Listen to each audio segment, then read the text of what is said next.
أعوذ بالله من الشيطان الرجيم بسم الله الرحمن الرحيم يا أيها الذين آمنوا لا تقولوا راعنا وقولوا انظرنا واسمعوا وللكافرين عذاب أليم ما يود الذين كفروا من أهل الكتاب ولا المشركين أن ينزل عليكم من خير من ربكم والله يختص برحمته من يشاء والله ذو الفضل العظيم ما ننسخ من آية أو ننسها نأت بخير منها أو مثلها ألم تعلم أن الله على كل شيء قدير ألم تعلم أن الله له ملك السماوات والأرض وما لكم من دون الله من ولي ولا نصير أم تريدون أن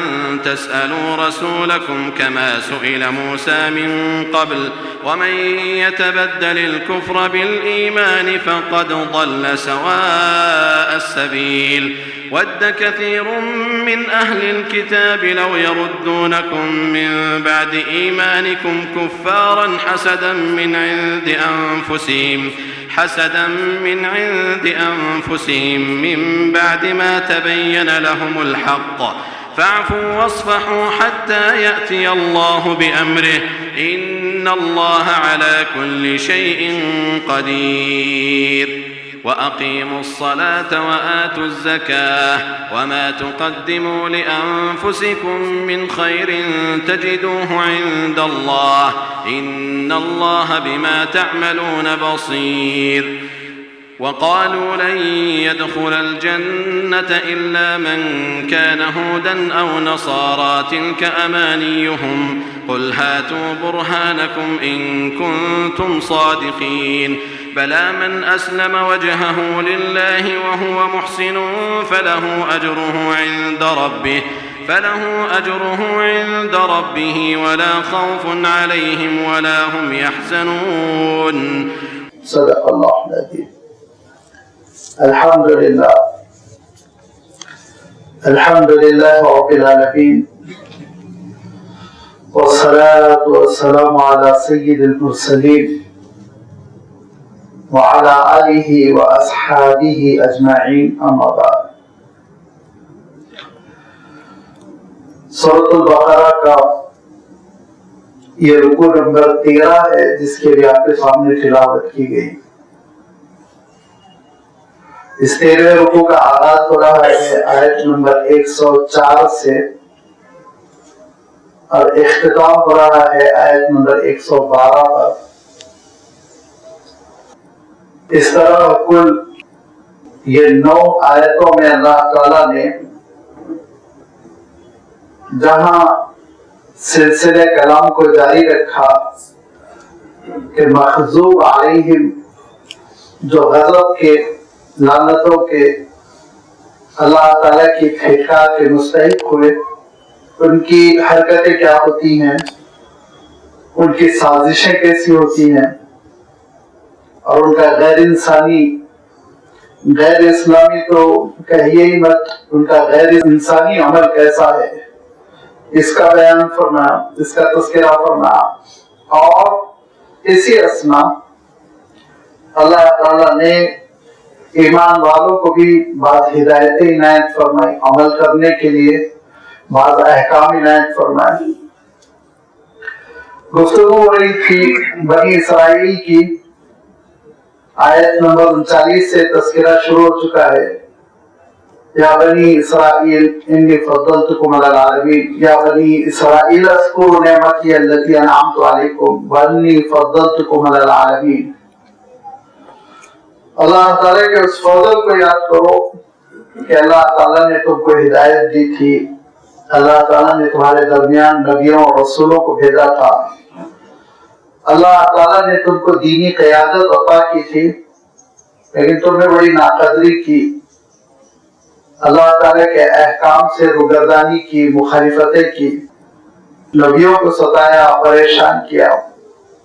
اور ان میں حضرت موسیٰ علیہ السلام و تسلیم کا اللہ تعالیٰ نے تذکرہ خاصا لمبا چوڑا کیا، تفصیل کے ساتھ فرمایا کہ مصر سے بنی اسرائیل کو لے کر حضرت موسیٰ علیہ السلام چلے تو سمندر نے کیسے راستہ دیا، بیابان میں صحرا میں پہنچے تو ڈیزرٹ کی گرمی، صحرا کی گرمی آپ جانتے ہیں کہ کس قدر جان لیوا ہوتی ہے، مگر اللہ تعالیٰ نے ان کو بدلیوں کا، بادلوں کا صاحبان عنایت فرمایا، پیاس سے مرے جا رہے تھے، اللہ تعالیٰ نے حضرت موسیٰ علیہ السلام کے ذریعے 12 چشمے عنایت فرمائے، بھوک پریشان کر رہی تھی، اللہ تعالیٰ نے منہ اور سلوہ کا انتظام فرمایا،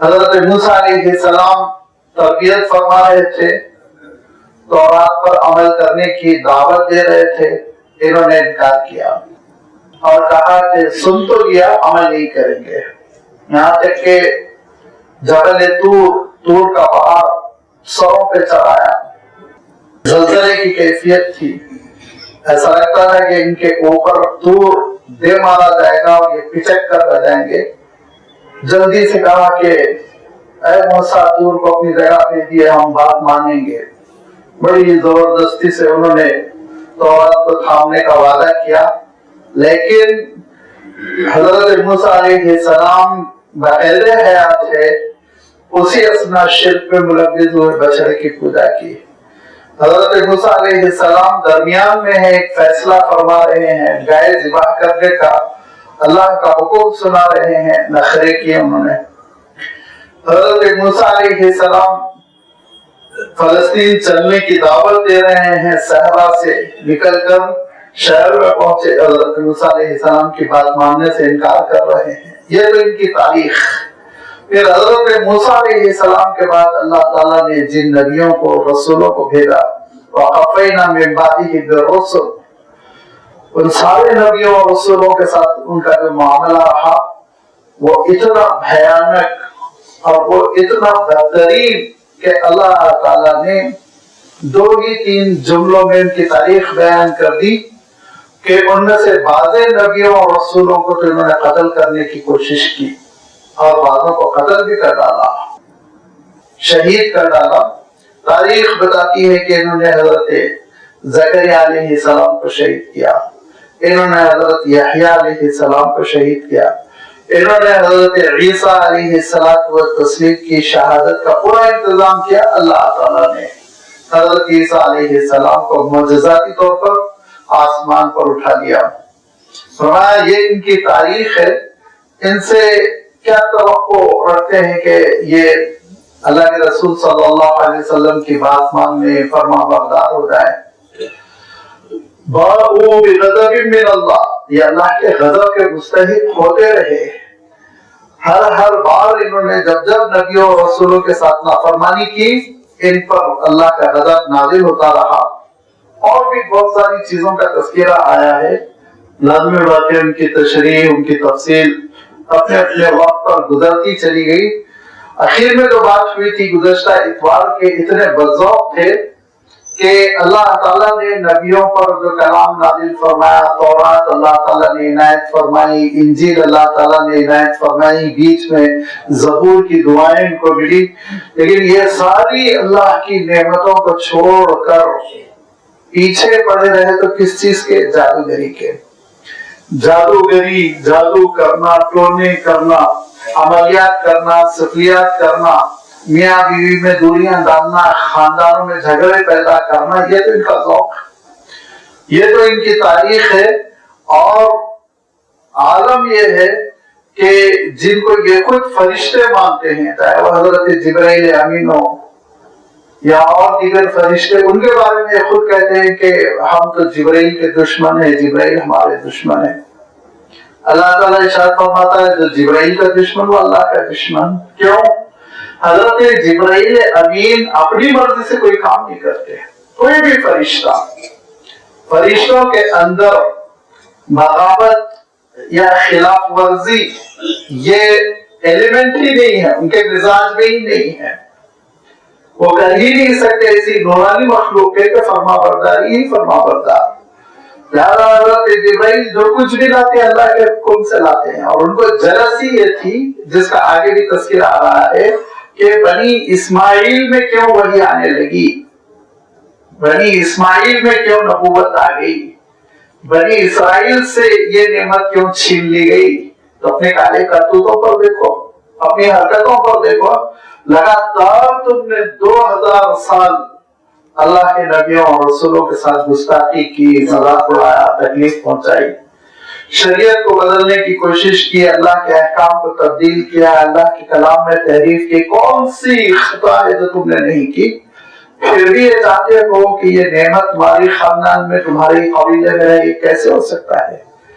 لہذا یہ ان کی جو تاریخ رہی ہے، اور اس تاریخ میں ان کی جو بڑی بڑی کوتاہیاں ہیں، نافرمانیاں ہیں، الفاظ بھی چھوٹے ہیں، بڑی بڑی بغاوتیں جو ہے اللہ تعالیٰ سے، اللہ تعالیٰ کے احکام کی خلاف ورزیاں، یہ ان کو اتنا عادی بنا دی ہے، گناہوں کا خوگر بنا دی ہے کہ منہ سے جو نکلتا ہے تو وہ گناہ ہی نکلتا ہے۔ لہذا اللہ کے رسول صلی اللہ علیہ وسلم مدینہ منورہ تشریف لائے تو مدینے کے لوگوں کا ایک کلچر تھا۔ ہماری اپنی دکنی اردو ہے، کچھ الفاظ ہمارے ہیں، کچھ لکھنوی اردو ہوتی ہے اس کے الفاظ ہوتے ہیں، کچھ دہلی کی اردو ہے اس کے کچھ الفاظ ہوتے ہیں۔ مثال کے طور پر اگر ہم حیدرآباد میں رخصت ہونا چاہ رہے ہوں تو اچھا میں چلتا ہوں نہیں کہیں گے، میں حاضر ہوتا ہوں کہیں گے۔ تو یہ ایک ثقافت ہوتی، کلچر ہوتا ہے، الفاظ کا استعمال ہوتا ہے۔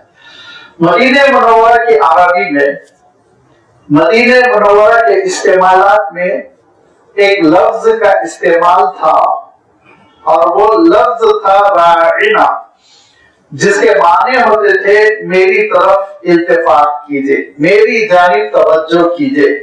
بڑوں کو جو قابل احترام اور معزز ہوتے، ان کے لیے بڑے ادب کے ساتھ مدینہ منورہ کے عرب یہ کہا کرتے تھے راعنا، کہ تھوڑی رعایت کیجئے۔ یہ رعایت والے ہی حروف اصلی ہیں اس میں، را، عین، یا۔ یہ لفظ مدینہ منورہ کے لوگ بہت اچھے انداز میں استعمال کرتے تھے، ان کا ایک ادبی ذوق تھا، بہت بامانہ لفظ تھا، پیارا لفظ تھا۔ لیکن ان یہودیوں نے ایک ترکیب آزمائی، ان یہودیوں نے ایک بدتمیزی کرنے کی کوشش کی کہ عربوں کو دیکھا کہ وہ اللہ کے رسول صلی اللہ علیہ وسلم کی بات سننا چاہتے ہوں یا اپنی جانب متوجہ کروانا چاہتے ہوں، کوئی مسئلہ پوچھنا چاہتے ہوں، تو وہ یہ کہتے ہیں کہ یا رسول اللہ راعنا، اے اللہ کے رسول توجہ فرمائیں۔ بڑا مہذب لفظ ہے، پیارا لفظ ہے، اے اللہ کے رسول تھوڑی میری رعایت کریں، میری جانب نظر فرمائیں، بلکہ میری جانب نظر کرم فرمائیں۔ ان لوگوں نے کیا بے ایمانی کی؟ ان لوگوں نے بے ایمانی یہ کی کہ عین کے ساتھ یا کا اضافہ کر دیا۔ جب عین کے ساتھ یا کا اضافہ کریں گے تو لفظ بن جاتا ہے راعینا، کھینچ کے پڑھنا پڑے گا آپ کو۔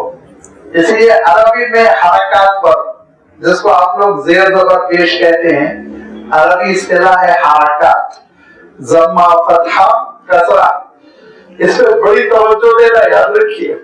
یہ کوئی لمبا ہو جائے، کوئی چھوٹا ہو جائے تو یہ شارٹ واویلز کے بدلے میں آپ لانگ واویل ادا کر دیں تو کوئی فرق نہیں پڑتا، ایسا نہیں ہے، بہت بڑا فرق ہو جاتا ہے۔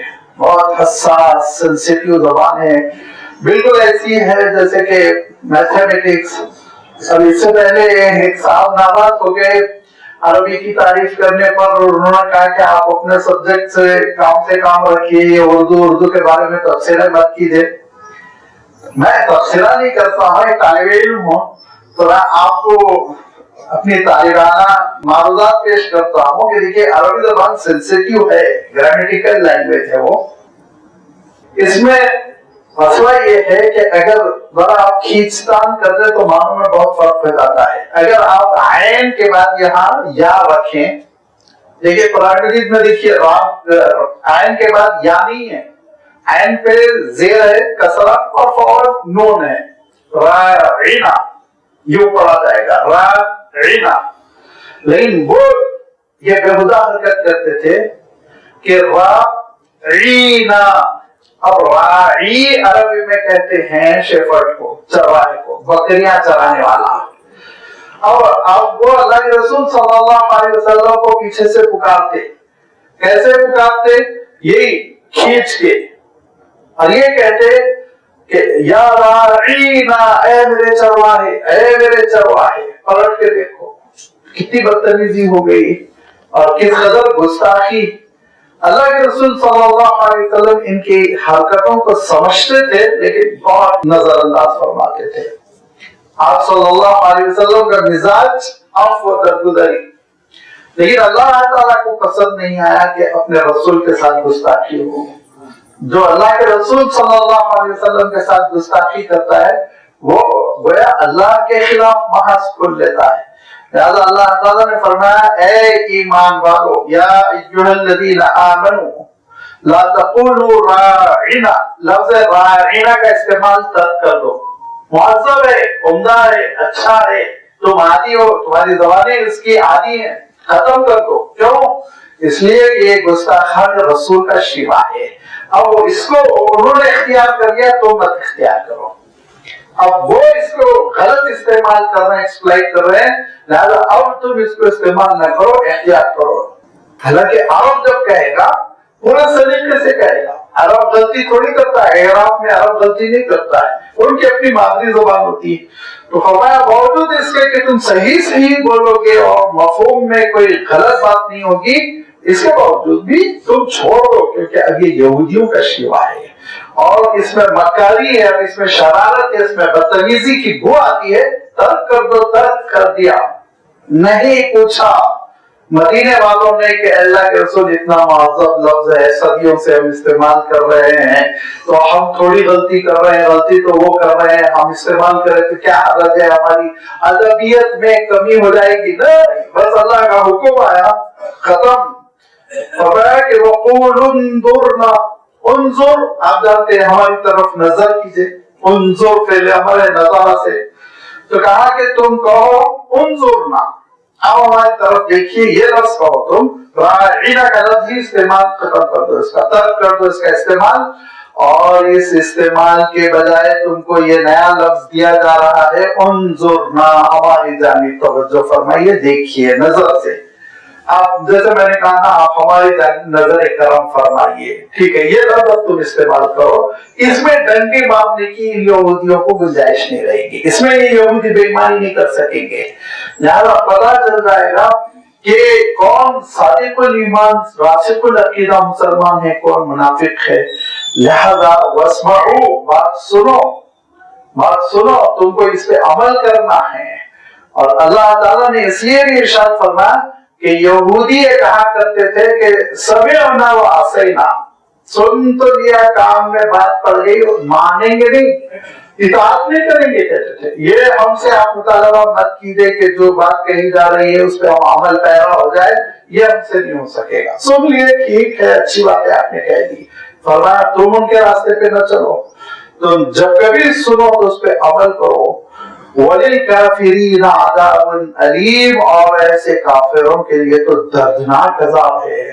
معلوم یہ ہوا کہ اللہ کے رسول صلی اللہ علیہ وسلم کی شان میں ادنا سی گستاخی کفر ہے، چھوٹی سے بھی گستاخی جان بوجھ کے اگر کوئی کر رہا ہے، غلطی سے ہو گئی، نادانی میں ہو گئی، توبہ استغفار. لیکن جو جان بوجھ کے کر رہا ہے تو پھر وہ کفر ہے، اور ایسا کفر ہے وَلِلْكَافِرِينَ عَذَابٌ أَلِيمٌ، دردناک عذاب کا موجب ہے. اس کی وجہ سے اس کو دردناک عذاب، ذلتوں کا عذاب ہوگا. لہذا ارشاد فرمایا، دیکھو یہ مقام رسالت ہے، بہت احتیاط کرنا، کوئی ایسی بات نہ کرنا جس کی وجہ سے اللہ کے رسول صلی اللہ علیہ وسلم کی شان میں کمی محسوس ہو رہی ہو. اور آگے چل کے آپ جانتے ہیں نا، سورۃ الحجرات میں تو یہ فرمایا آوازیں بھی بلند نہ ہونا. اور اللہ تعالیٰ نے آگے یہ بھی ارشاد فرمایا بار بار جا کے کان میں سرگوشیاں بھی نہ کرنا. اگر تم کو کوئی بہت پرسنل اور شخصی مسئلہ پوچھنا ہے اور بالکل اکیلے میں بات کرنا ہے تو فرمایا پہلے صدقہ دے کر آؤ، پہلے غریب کو صدقہ دے دو تاکہ تمہارے دل سے کبر نکل جائے، دنیا کی محبت نکل جائے، اس قابل ہو جاؤ کہ اللہ کے رسول صلی اللہ علیہ وسلم کی خدمت میں بیٹھ سکو۔ یہ احکام ہے، انشاءاللہ آتے رہیں گے۔ یہاں اللہ تعالیٰ نے ارشاد فرمایا یا ایھا الذین آمنو، تو ایک بزرگ فرماتے ہیں کہ حضرت عبداللہ بن مسعود رضی اللہ تعالیٰ عنہ فرماتے ہیں بلکہ آپ کے پاس ایک شاگرد ہے اور رخصت ہوتے ہوئے کہا حضرت کچھ نصیحت کیجئے، کچھ مجھ سے بیعت لے لیجئے، معاہدہ لے لیجئے، عہد لیجئے، میں رخصت ہو رہا ہوں۔ تو کہا ایک ہی بات سمجھ لو، جہاں بھی قرآن مجید میں یا ایھا الذین آمنو آئے تو کان کھڑے کر لینا، یاد رکھو اس کے بعد یا تو تم کو بہت اہم حکم دیا جا رہا ہے یا کسی اہم بات سے تم کو روکا جا رہا ہے۔ لہذا یہ یا ایھا الذین آمنو کا لفظ آئے تو اس کو جو ہے معمولی نہ سمجھنا، بہت اہمیت کے ساتھ سننا۔ اسی کے بعد ہم کو احکام ملتے ہیں، اسی کے بعد ہم کو منہیات سے روکا جاتا ہے، گناہوں سے روکا جاتا ہے۔ لہذا اب اللہ تعالیٰ نے جب یہ ارشاد فرمایا یا ایھا الذین آمنوا لا تقولوا راعینا، کہ جس چیز کو یہودیوں نے انتخاب کر لیا، سلیکٹ کر لیا اور اس کے ذریعے سے وہ بدتمیزی کر رہے ہیں، تو اب اس لفظ سے بھی تم احتیاط کرنا۔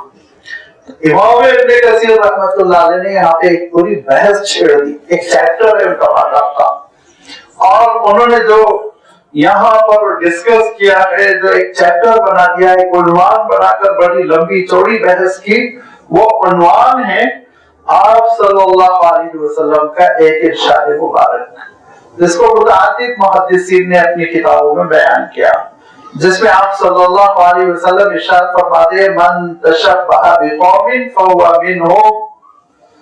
اس کا ترجمہ تو یہ ہے جو کسی قوم کی مشابہت اختیار کر لے گا، کسی مشرک کی، کسی کافر کے رنگ میں رنگ جائے گا، تو پھر وہ انہی میں سے ایک ہے۔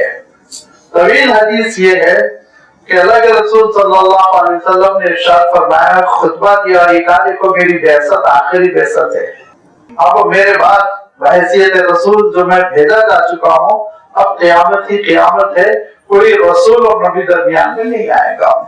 اور ارشاد فرمایا میری اطاعت تم پر لازم ہے، میرے راستے پہ چلنا، اور پھر ارشاد فرمایا یاد رکھو کسی بھی قوم کی مشابہت اختیار نہ کرنا، من تشبہ بقوم، اگر کوئی کسی قوم کی مشابہت اختیار کرے گا فہو منہم، تو انہی میں کا ایک فرد سمجھا جائے گا، ملت اسلامیہ کا فرد نہیں سمجھا جائے گا۔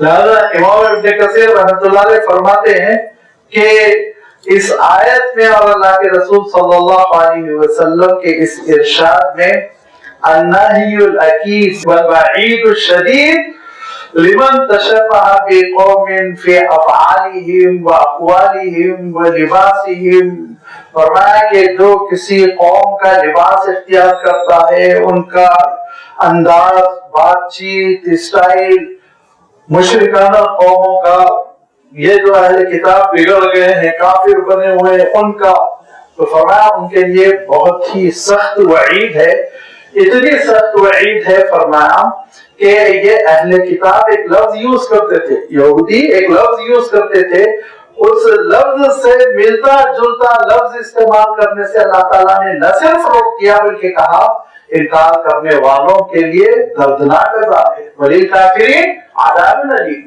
تو فرماتے ہیں کہ غور کرنے کی بات ہے کہ جو یہودیوں نے ایک لفظ کو اپنے لیے چن لیا تھا کہ اس کے ذریعے سے وہ اپنا مقصد حاصل کریں گے، تو مسلمانوں کو فرمایا کہ تم اگرچہ کہ صحیح استعمال کرو گے، غلط استعمال نہیں کرو گے، اور نیت بھی تمہاری بڑی پیاری رہے گی، باوجود اس کے ان سے ملتا جلتا لفظ ہے، لہذا وہ لفظ استعمال نہ کرو۔ اللہ کے رسول صلی اللہ علیہ وسلم امامہ باندھا کرتے تھے، مدینہ منورہ ہے تو یہودیوں کو بھی دیکھا امامہ، فرمایا پہلے ٹوپی پہنو پھر امامہ باندھو، خالفو اہل الکتاب، فرمایا اہل کتاب کے راستے پہ نہ چلو۔ آپ صلی اللہ علیہ وسلم نے دیکھا کہ عاشورہ کا روزہ رکھتے ہیں، پوچھا کیوں؟ حضرت موسیٰ علیہ السلام کی عبادت ہوئی، کہا ٹھیک ہے لیکن ہم 2 رکھیں گے۔ یہودیوں کی مشابہت نے